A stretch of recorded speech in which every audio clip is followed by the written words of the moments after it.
Madhavi factory की बाकी महिलाओं के साथ मैगी की पैकेट की पैकिंग कर रही होती है। तभी सुनीता, अरे वाह माधवी, इन 2 महीने में ही तुम्हारा हाथ पैकिंग करने में कितना अच्छा खासा बैठ गया है। अब तो तुम वाली पुरानी महिलाओं जितना मैगी के पैकेट बनाती हो। सेठ से पैसे बढ़ाने के लिए बोलना। सुनीता की बात को सुनकर माधवी थोड़ा निराश हो जाती है, क्योंकि सेठ मोटा राम उसको मैगी पैकिंग करने के 4,000 रुपए ही दे रहा था। थोड़े पैसे में भी माधवी पूरी मेहनत से काम कर रही थी, क्योंकि कहीं न कहीं उसके मन में उम्मीद लगी थी कि सेठ उसका काम देखकर पगार बढ़ा देगा। 8 बज गए हैं। पैकिंग करते करते टाइम का पता ही नहीं चलता कि जब 8-9 घंटे गुजर जाते हैं। अभी तो घर जाकर खाना पीना भी बनाना पड़ेगा। इतने में मोटा राम आकर के माधवी को पूछता है, माधवी, तूने गिनकर मैगी के 1000 पैकेट की पैकिंग पूरी तो कर लिया ना? जी जी सेठ जी, मैंने 1000 से ऊपर मैगी के पैकेट बनाए। ये आप गिनती करके देख लीजिए। मोटा राम जी, माधवी ने 1000 नहीं बल्कि आज 2000 पैकेट पूरा किया है। अब ये हम पुरानी लेडीज के बराबर में काम करती है। इसको भी पर पीस पैकेट के हिसाब से पैसे देने चाहिए तुमको। अरे बढ़ा दूंगा पैसे, मैंने कौन सा मना किया है। दिवाली आने वाली है तब बढ़ा दूंगा। वैसे भी इसे लगे अभी 1-2 महीने ही हुआ है। माधवी सभी औरतों के साथ फैक्ट्री से घर जाने के लिए बाहर निकलती है, जहां बरसात का तूफानी मौसम हो रखा था। आसमान में छाई घटाएं तेज तेज से गरज रही थी। कितना भयंकर बारिश का मौसम बन रखा है माधवी, तुम कैसे घर जाओगी? तुम्हारे पास तो छाता भी नहीं है और तुम्हारा घर फैक्ट्री से सबसे दूर है। अभी तो बारिश शुरू नहीं हुई है, मैं चली जाऊंगी। माधवी जल्दी जल्दी चलते हुए घर की तरफ बढ़ने लगती है। तभी तगड़ा आंधी तूफान उठने के साथ बड़ी जोरों की बरसात होने लगती है, जिससे शोभा को चिंता सताने लगती है। हे भगवान, कितनी तेज तेज की घटाएं चमक रही हैं। बेचारी माधवी बहू बारिश में भीग गई होगी। कितनी बर्फ जैसी बारिश हो रही है, ठंड सी लग रही है। थरथराते हुए थोड़ी देर में माधवी घर पहुंचती है, जहां शोभा अभी तक चौखट ओट पर खड़ी होकर रास्ता देख रही थी। भगवान का लाख लाख शुक्र है बहू तू आ गई। एक तो इतना खराब बारिश का मौसम है, मुझे तेरी बड़ी चिंता लग रही थी। माँ जी मैं ठीक हूँ, बारिश तेज थी ही थोड़ा सा भीग गई हूँ। बहू तू एकदम तर गीली हो रखी है। 2 महीने की तनख्वाह उठाकर घर में खर्च कर दिया, पर अपने लिए एक छाता नहीं खरीदा। तूने बरसात का मौसम है, तुझको रोज बाहर काम पर आना जाना करना है। माँ जी आपको तो पता है पिछले महीने ये काम पर बड़ी मुश्किल से 10-15 दिन ही गए थे। सेठ ने उनकी 15 दिन की पगार काट ली थी। उनके पैसे से कमरे का किराया दे दिया और मुझको जो फैक्ट्री से 4000 रुपए मिले थे उसका राशन पानी डलवा दिया। सबका पेट भरवाना छाता खरीदने से ज्यादा जरूरी था। और वैसे भी अब तो थोड़ी दिन की बरसात रह गई है। बाहू अभी अभी तो बरसातें लगी हैं, अभी तो पूरे 2 महीना बारिश रहेगी। तू सबके बारे में सोचती है, सबकी छोटी छोटी जरूरत को पूरा करती है, लेकिन अपने ऊपर 1 रुपए भी खर्च नहीं करती है। इस घर की बहू होकर तू मनोहर के बराबर इस घर को चला रही है। तभी मनोहर भी बारिश में गीला होकर घर चला आता है। उसके हाथों में थैली होती है जिसके अंदर चाउमीन बंधी होती है। माँ माधवी, आप दोनों बाहर क्या कर रही हो? चलो अंदर। हाँ, आज सेठ ने लास्ट में बची थोड़ी चाउमीन पैक करके दे दी तो घर ले आया। तीनों मकार के अंदर आते हैं। कुछ देर में माधवी प्लेट में चाउमीन डालकर लेकर आती है। तभी चिंटू जीभ चटपटाते हुए, हा मम्मी, ये चाउमीन देखने में कितनी चटपटी सी लग रही है और कितनी मस्त वाली खुशबू आ रही है। मैं तो पेट भर कर खाऊंगा। इतना कहते हुए चिंटू कांटे वाले चम्मच से ढेर सारी चाउमीन लपेट कर खाने लगता है, जिसे देखकर मनीषा पूजा मुंह बनाकर, ओए बुक्का लालची कहीं का सारा चाउमीन तो अकेले मत खा जाना, हम दोनों के खाने के लिए भी छोड़ दे। पापा हमारे लिए ही लेकर आए हैं। मम्मी पापा देखो, ये पूजा दीदी फिर से मुझको बुक्कर बोल रही है। क्योंकि तो है बुक्कर, जब भी मम्मी मैगी बनाती हैं तो ज्यादा तू ही अकेले हड़प जाता है और हम दोनों को थोड़ा मिलता है। हप्सी कहीं का। चाउमीन खाने को लेकर तीनों भाई बहन छीना झपटी करने लगते हैं। मनीषा पूजा जल्दी जल्दी सारा चाउमीन खा जाती हैं, जिसके चलते चिंटू को चाउमीन नहीं मिलता तो रोने लगता है। मम्मी पूजा दीदी मनीषा दीदी सारा चाउमीन खाकर खत्म कर दिया। मैंने खाली 1 ही चम्मच खाया था, मुझको और खाना है। चिंटू की चाउमीन खाने की जिद पकड़े देख शोभा हरिराम उसे पुल्हाने लगते हैं। चिंटू बेटा, ये चाउमीन मैगी बच्चों को ज्यादा नहीं खानी चाहिए, इससे पेट में दर्द होता है। अभी मम्मी स्वादिष्ट स्वादिष्ट रोटी सब्जी बनाएगी तो दादी अपने दुलारे पोते को अपने हाथ से खिलाएगी और दादा अपने चिंटू को गोदी में बिठाएंगे। अरे नहीं, मुझको नहीं खाना रोटी सब्जी, वो मुझको चटपटा नहीं लगता है। मुझको मम्मी के हाथ की चटपटी वाली मैगी खानी है। माधवी भाभी ऐसे नहीं मानने वाला, अब तो आपके हाथों की चटपटी मैगी खाकर मानेगा। शीतल ऐसा करो, लाला के यहाँ से एक पैकेट मैगी ले आओ, हिसाब में लिखवा देना। मैगी का पैकेट लेने के लिए शीतल लाला की दुकान पर आती है। हल्की हल्की बारिश अभी भी बरसना जारी थी, जहां शीतल देखती है कि बनिया की दुकान के बगल में फिंगर चाउमीन मोमोज बेचने वाला रेड़ी लगाकर खड़ा था और बारिश में उसकी खूब अच्छी बिक्री हो रही थी। ये लीजिए बहन जी, आपका 80 रुपए का फुल चाउमीन पैक कर दिया है। बाकी ये फ्राई मोमोज खाने हैं या पैक करने हैं ये बता दो। भैया मोमोज तो खाने हैं, फटाफट से लगा दो और मीठी वाली मेयोनीज मत डालना, तीखा स्पाइसी बनाना। ठेले वाला लड़की की फरमाइश के हिसाब से गर्मा गर्म मोमोज पर अलग से पैकेट में से मिर्च पाउडर बुरक देता है और डोंगे में तीखी चटनी डालकर खाने के लिए देता है। आपकी मोमोज बहुत टेस्टी और तीखे हैं खाने में।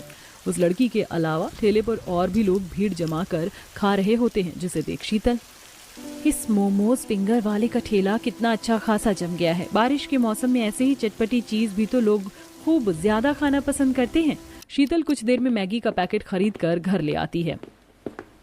शीतल, मैगी की पैकेट लाने में इतनी देर कैसे लग गई? दुकान पर भीड़ थी क्या? भाभी, लाला के यहाँ तो भीड़ नहीं थी, लेकिन लाला के बगल में एक नए ठेले वाले ने खोला है और उसके चाउमीन मोमोज बड़े बिक रहे हैं।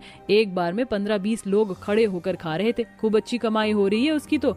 भाभी, मैं तो कहती हूँ आप इस मैगी की फैक्ट्री में क्या 3-4 हजार पर काम कर रहे हो, इससे अच्छा आप भी मैगी बनाकर बेचो। आप तो इतना चटपटा मैगी बनाती हो। क्योंकि शीतल के हाथों में चटपटा स्वादिष्ट मैगी बनाने का गुण कूट कूट कर भरा था, शीतल उसे मैगी बनाकर बेचने के लिए कहती है।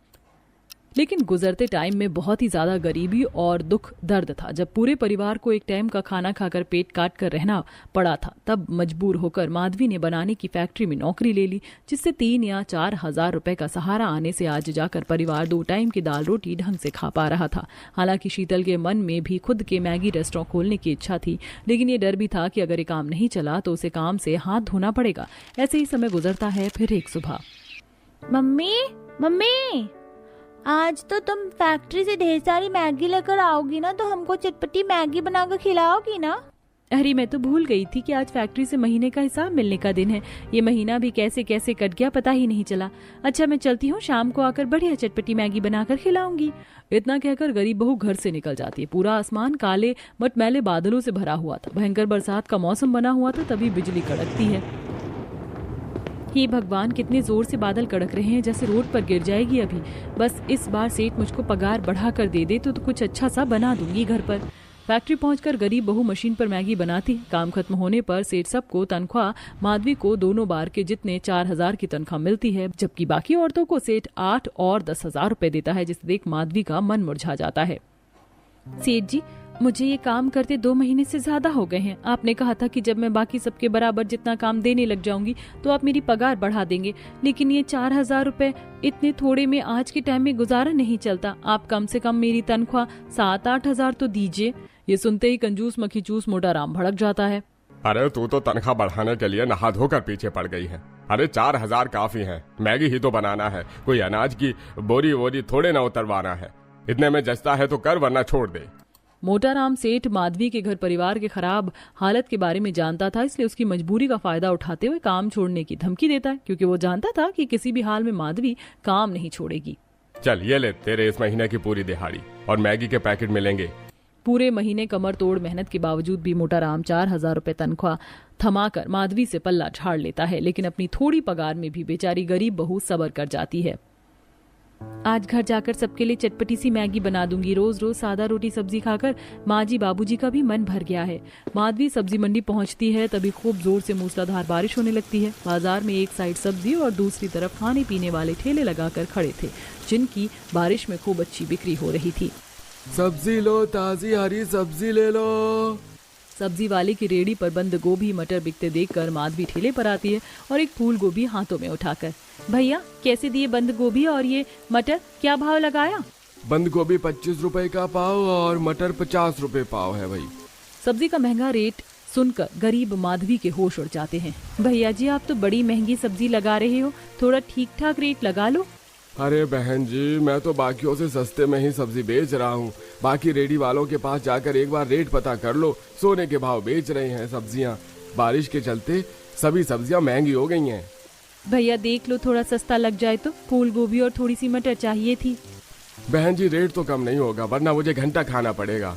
मुझको भी अपना बाल परिवार का पेट पालना है। 2 पैसे कमाऊंगा नहीं तो कैसे उन लोगों को खिलाऊंगा। निराश होकर बहू बाजार में थोड़ा आगे बढ़ जाती है, जहाँ एक बुजुर्ग औरत जमीन पर बोरी पर बैठी सर पर पन्नी लगाकर सब्जी बेच रही थी। उसकी सब्जियां थोड़ी मुरझाई हुई थी। ले लो बेटी, बंद गोभी, मटर, आलू, प्याज, एकदम पत्तेदार बंद गोभी है।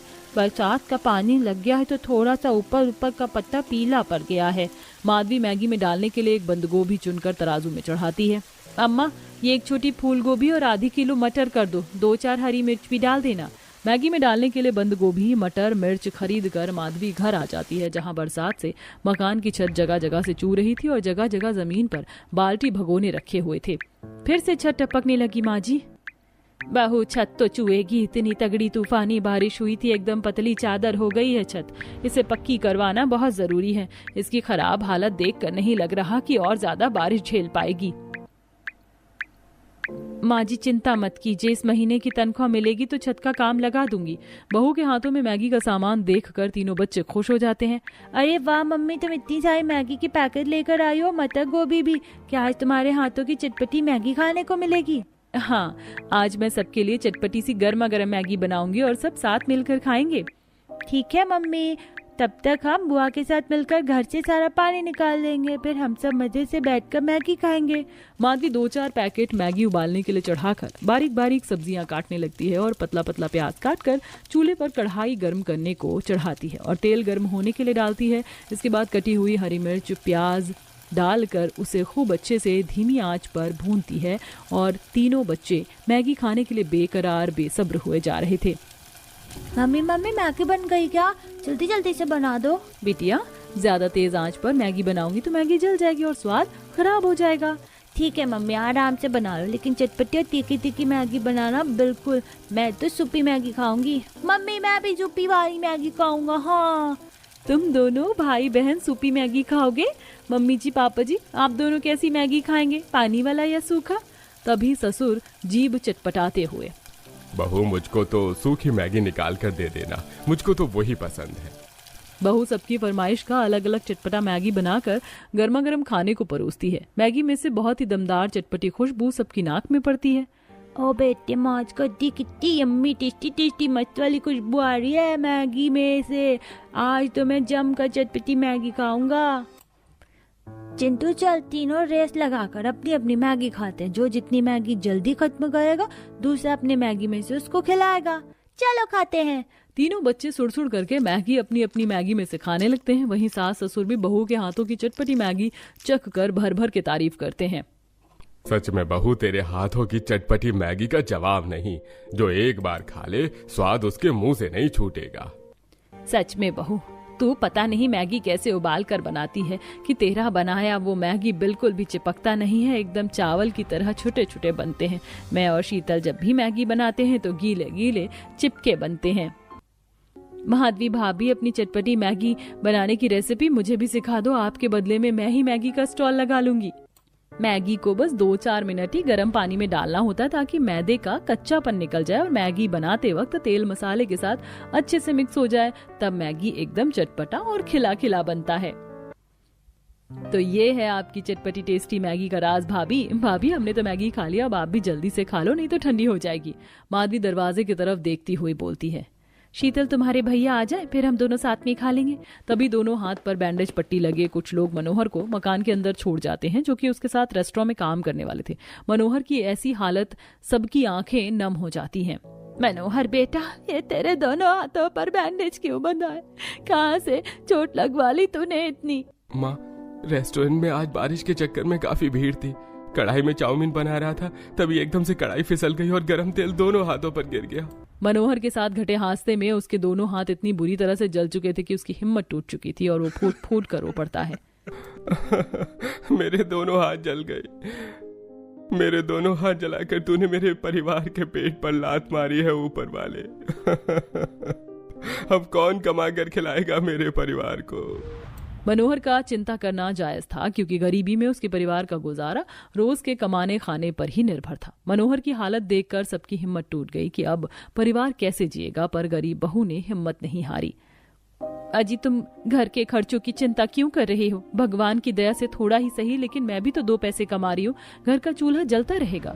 उसके दिलासा देने से सबकी चिंता तो हल्की हो गई, लेकिन उसके मन में उथल पुथल सी छाई हुई थी, क्योंकि आज के महंगाई भरे जमाने में 4000 रुपए में वो पूरा महीना 2 टाइम खाने को तो दूर, एक वक्त के भर पेट खाना भी कठिन था। बारिश में अगले दिन काम पर आकर वह सेठ से पैसे बढ़ाने को बोलती है। अरे ये क्या, हर दूसरे दिन का लोचा लगा रखा है तूने पगार बढ़ाने की। अरे मैगी की छोटी सी फैक्ट्री है मेरी, इतना कोई लाखों करोड़ों का मुनाफा नहीं कमा रहा जो हर महीने पैसे बढ़ा दूं। जब देखो चिक चिक चिक चिक। अरे चिक चिक करके माथा खराब कर रखा है। आज शाम को अपना हिसाब करवा लेना और कल से आने की जरूरत नहीं है।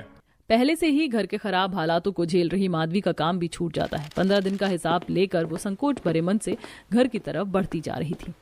समझ में नहीं आ रहा इस 2000 रुपए में क्या करूं। कमरे का किराया देना है, घर में राशन डलवाना है, कैसे खर्च करूं? तभी माधवी सब्जी लेने बाजार आती है, जहां चाउमीन वाले के ठेले पर जमकर भीड़ लगी देखकर। ये लो भाई साहब आपका फुल प्लेट पनीर चाउमीन और ये आपका हाफ प्लेट वेज चाउमीन। अरे भाई साहब, मैंने कितनी देर पहले का पनीर चाउमीन लगाने को बोला था, अभी तक तो दिया नहीं आपने। अरे दे रहा हूँ भैया, दे रहा हूँ, देख नहीं रहे इतनी ज्यादा भीड़ हो रही है। चाउमीन वाला पिछले दिन की बची बासी चाउमीन कढ़ाई में डालता है और उलट पुलट करके ग्राहक को खाने के लिए परोस देता है। ग्राहकों को ध्यान खाने पर जमा था, इसीलिए कोई चीज पर ध्यान नहीं देता। मगर माधवी देख लेती है, ये चाउमीन वाला तो बड़ा घपलेबाज है, ताजा चाउमीन के पैसे काटकर ग्राहकों को बासी खिला रहा है। तभी जैसे ही ग्राहक टेस्ट करता है तो मुंह सिकोड़ लेता है। अरे भाई ये कैसी खराब थी चाउमीन खाने को दी है, एकदम खट्टी खट्टी लग रही है। बासी चाउमीन ताजा करके बेचने का भेद खुलते देख चाउमीन वाला चिकनी चुपड़ी बातें करता है। अरे कुछ नहीं भैया जी, लगता है शायद से आज चाउमीन में सिरका ज्यादा डल गया है, इसलिए खट्टा खट्टा लग रहा है स्वाद। अरे मैं तो एकदम ताजा ताजा चाउमीन बेचता हूँ। तभी माधवी ठेले पर खड़े ग्राहकों के आगे ठेले वाले का कच्चा चिट्ठा खोल देती है। 1 नंबर का बेईमान है ये रेडी वाला, आप लोग ये मत खाइए क्योंकि ये बासी है। सारे ग्राहक आग बबूला होकर ठेले वाले को पैसे नहीं देते और खूब सुनाते हैं। वहीं माधवी अब मैगी बनाकर बेचने का मन बनाती है, ताकि ग्राहकों को उसकी बनाई ताजी चटपटी मैगी खाने को मिले और बदले में उसकी भी थोड़ी बिक्री हो सके। फैक्ट्री से मिले पैसे से वो ढेर सारी पत्ता गोभी, मटर, हरी मिर्च और खूब सारी मैगी के पैकेट लेकर घर आती है, जिसे देखकर शोभा पूछती है, बहू तो इतनी सारी मैगी के पैकेट और कच्ची सब्जियां किस लिए खरीद कर लाई है? माधवी शोभा को काम छूट जाने से लेकर बाजार में घटी बात बताती है। सभी को उसका मैगी बनाकर बेचने का विचार खूब पसंद आता है। बहू तू देखना, 2 दिन नहीं लगेगा तेरे मैगी के ठेले को चल पड़ने में। जब लोग तेरी बनाई हुई चटपटी मैगी का स्वाद चखेंगे तो बार बार खाने के लिए आएंगे। शोभा की प्रशंसा करने पर माधवी को प्रेरणा मिलती है और अगले दिन से वह बाजार में खाली जगह देखकर अपनी चटपटी मैगी की रेडी लगा लेती है। सुहानी बरसात के मौसम के चलते बाजार में खूब चहल पहल छाई थी। आइए आइए, चटपटी तीखी गर्मा गर्म मैगी खाइए, 20 रुपए में हाफ प्लेट, 40 रुपए में फुल प्लेट। तभी बगल के ठेले पर गोलगप्पे खा रहे पति पत्नी के नाक में मैगी की खुशबू पड़ती है। हाँ, कार्तिक कितनी मस्त वाली मैगी की खुशबू आ रही है, मेरे मुंह में तो पानी आ रहा, चलो खाते हैं। वाकई खुशबू तो दमदार आ रही है, बाकी खाकर देखते हैं। दोनों गर्मा गर्म मैगी की खुशबू से खींचे चले आते हैं जहां गरीब बहू बरसात में आशा लगाकर खड़ी थी। बहन जी जल्दी से फुल प्लेट चटपटी मैगी लगा देना, और जरा मिर्च ज्यादा डालना, मुझे स्पाइसी मैगी पसंद है। जी बिल्कुल। माधवी झटपट से मैगी में मिर्च, मसाले, पत्ता गोभी, मटर डालकर अच्छे से पकाती है और प्लेट में परोसती है। वाओ, कितनी बढ़िया चटपटी मैगी बनाई है तुमने। ऐसी बारिश के मौसम में इतनी मस्त मैगी खाने का तो मजा है। तभी झमाझम बारिश शुरू हो जाती है, जिससे गरीब मैगी वाले की दमदार मैगी की खुशबू बाजार में घुल जाती है और देखते देखते बड़ी भीड़ खाने के लिए आ जाती है। तभी एक औरत छाता लेके अपनी बेटी के साथ बाजार से जा रही होती है। मम्मा देखो, मुझको चटपटी मैगी खिला दो ना प्लीज। बेटा, ये ठेले वाले की कच्चे मैदी की मैगी बनाते हैं, इससे पेट दर्द हो जाएगा। घर चलकर मैं बना दूंगी अच्छे से। नहीं, मुझको मैगी वाली आंटी की मैगी खानी है। अच्छा चलो ठीक है, ठेले पर आते हैं। सुनो मैगी वाली, जरा एक हाफ प्लेट मैगी बनाना। माधवी प्लेट में हाफ प्लेट मैगी डालकर दे देती है, जिसमें पत्ता गोभी, मटर, हरी मिर्च डली हुई थी। ये लीजिए हाफ प्लेट मैगी। अरे वाह, तुमने तो बहुत बढ़िया अच्छे तरीके से सब्जी डालकर स्वादिष्ट मैगी बनाई है। 1 चम्मच और लगा कर देना, मेरा भी चखने का दिल कर रहा है। माधवी मुस्कुराते हुए प्लेट में एक और चम्मच लगा कर देती है। दोनों जैसे चटपटी मैगी चखते हैं तो भर भर के तारीफ करते हैं। आंटी, आपने तो टेस्टी टेस्टी बेस्ट मैगी बनाई है। ऐसी मैगी तो मेरी मम्मी भी नहीं बना पाती। शुक्रिया बेटा। लगभग 7-8 बजे तक माधवी बारिश में खड़े होकर सारी मैगी बेचकर घर आती है और उसे 1500 रुपए का मुनाफा होता है। धीरे धीरे उसका चटपटी मैगी खाने वाले ग्राहकों की जुबान पर इस कदर छा जाता है कि खाने वाले के मुंह से नहीं छूटता और बारिश में भी दिन भर भीड़ लगी रहती, जिसे देखकर चाउमीन वाला दांत पीस लेता है। इस 2 कौड़ी की मैगी वाली ने मेरा चाउमीन का चलता फिरता ठेला बंद करवा दिया। इसके मैगी खाने के लिए कितनी दबा कर भीड़ लगी है और मेरी रेडी पर मक्खी भिनभिना रही है। इसने मेरा धंधा चौपट कर दिया। मैंने भी इसका ग्राहक खराब नहीं किया तो मेरा नाम भी पप्पू नहीं। जलन में आकर चाउमीन वाला माधवी के यहाँ लगे मैगी खाने वाले ग्राहकों को भड़काना चालू कर देता है। अरे ओ भैया जी, क्या उस मैगी वाली की मैगी खाने जा रहे हो? एक बार मेरी चटपटी अंडा चाउमीन खाकर देखो, 20 रुपए प्लेट में खिला रहा हूँ। तभी ग्राहक उसे गुस्से में घूरते हुए बोला, अरे भैया, अगर तुम्हारी ठेले की चाउमीन इतनी ही टेस्टी चटपटी होती तो तुम्हारे ठेले पर लोगों के खाने वालों की भीड़ लगी होती, मक्खी नहीं भिनभिना रही होती। ग्राहक चाउमीन वाले को ऐसा बोलकर छाता लेकर मैगी खाने के लिए माधवी के यहाँ आकर खड़ा हो जाता है, जहाँ बारिश में लोग चटकारे लेकर मैगी खा रहे थे। चाउमीन वाला हाथ मलते रह जाता है। पता नहीं ये मैगी वाली ऐसी भी कौन सा मसाला लगाकर मैगी बनाती है जो लोग इसके मैगी खाने के चटोरी बने पड़े। चाउमीन वाला आए दिन गरीब बहू के यहाँ से खाने वाले ग्राहकों को हड़काने में भीड़ रहता, पर असफल रहता, क्योंकि माधवी की मैगी के स्वाद का दम ही था जिसने ग्राहकों को जोड़ रखा था। धीरे धीरे मैगी की खपत बढ़ने लगी और काम भी बढ़ने लगा, जिसके चलते अब उसकी सास भी हाथ बटाने के लिए आया करती। दोनों सास बहू बारिश में पन्नी लगाकर मैगी बेचती। उनकी बिक्री भी खूब अच्छी चलती। बहू, आज तो मैगी खाने के लिए बड़े कम ग्राहक आए हैं, एक कढ़ाई की मैगी भी नहीं निकली सुबह से। माँ जी, आज बारिश के चलते दुकानदारी काफी कम निकली है। तभी बरसात में एक पुलिस वाला आकर दोनों को ठेला हटाने के लिए बोलता है। चलो चलो फटाफट से अपना ठेला यहाँ पर से हटाओ, बहुत बेच ली मैगी, हटो। दोनों सास बहू के चेहरे पर चिंता छा जाती है। पर साहब, मैं तो पिछले 2-3 हफ्ते से यहाँ पर मैगी बेच रही हूँ और इस जगह ठेला लगाने के पैसे भी देती हूँ, फिर क्यों हटवा रहे हैं आप मेरी रेडी? हाँ साहब, हम गरीब को भी जीने खाने दीजिए। अरे तुम दोनों सास बहू को समझ नहीं आ रहा, हटाओ ठेला यहाँ से। दोनों सास बहू बारिश में भीगते हुए उस जगह से रेडी हटाकर दूसरी जगह पर जाकर लगा लेती। चाउमीन वाला बड़ा खुश था। बड़े नोट छाप रही थी ना मैगी बेचकर। चाउमीन वाले को खुश होते देखकर माधवी को समझते देर नहीं लगती कि उसका ठेला हटवाने के पीछे उसका हाथ है। इन पुलिस वालों को भी ना हम गरीब लोगों से ही खुड़क रहती है, कमाने खाने नहीं देते। क्या मिल गया हमारा ठेला हटवाकर इस निगोड़े दरोगा को? माँ जी, इस चाउमीन वाले ने उस पुलिस वाले को पैसे खिलाकर मेरी रेडी हटवाई है, क्योंकि इसके आगे मेरी मैगी खाने वाले ग्राहक काफी ज्यादा जुड़ गए थे। अब तो हमारी जगह से ठेला कितना दूर हो गया है, ऐसे तो धीरे धीरे मेरे बंधे हुए ग्राहक टूट जाएंगे। तभी शोभा बाजार में एक सब्जी की दुकान देखती है। माधवी बहू, जरूरी थोड़ी है कि ठेले पर ही अपनी मैगी बेचें। माँ जी, अगर मैं मैगी की रेडी लगाना छोड़ दूंगी तो घर की रोजी रोटी कैसे चलेगी? अभी वो भी काम नहीं कर सकते। बहू, मैं तुझे मैगी बेचने के लिए मना नहीं कर रही। रेडी पर मैगी बेचने से अच्छा किराए पर एक दुकान ले लेते हैं। वैसे भी तेरे ग्राहक ज्यादा लगे हैं, इस बरसात में बिक्री भी खराब नहीं होगी और मैगी के साथ हम चाय भी रखेंगे। और मैगी बेचकर रोज का जितना जितना मुनाफा होगा हम साथ के साथ हर रोज दुकान का किराया निकाल देंगे। अपनी सास शोभा की सलाह माधवी को भी ठीक लगती है, जिससे दोनों उस दिन मैगी बेचने के बाद बाजार में खाली दुकान देखकर बात करने लग जाती हैं और थोड़े पैसे एडवांस देकर दुकान ले लेती हैं। अगले 2 दिन के बाद ही माधवी वो कुछ कुर्सी टेबल वगैरह लगाकर साफ सफाई करके चटपटी मैगी का रेस्टोरेंट चालू करती है, जिससे अब बारिश में उसकी चटपटी मैगी खाने वालों की उमड़ कर भीड़ जमी रहती है। और अब वो मैगी खाने के लिए 2 कारीगर भी रख